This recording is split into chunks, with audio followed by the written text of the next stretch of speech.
فلا أقسم بمواقع النجوم وإنه لقسم لو تعلمون عظيم إنه لقرآن كريم في كتاب مكنون لا يمسه إلا المطهرون تنزيل من رب العالمين أفبهذا الحديث أنتم مدهنون وتجعلون رزقكم أنكم تكذبون فلولا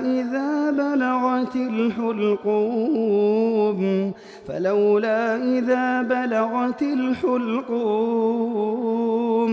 وأنتم حينئذ تنظرون ونحن أقرب إليه منكم ولكن لا تبصرون فلولا إن كنتم غير مدينين ترجعونها إن كنتم صادقين فأما إن كان من المقربين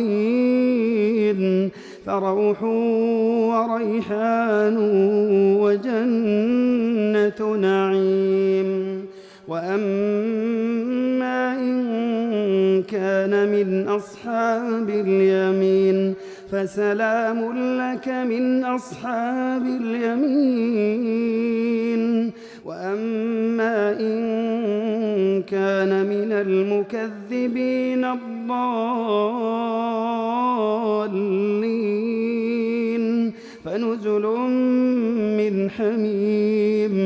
فنزل من حميم وتصلية جحيم إن هذا لهو حق اليقين فسبح باسم ربك العظيم.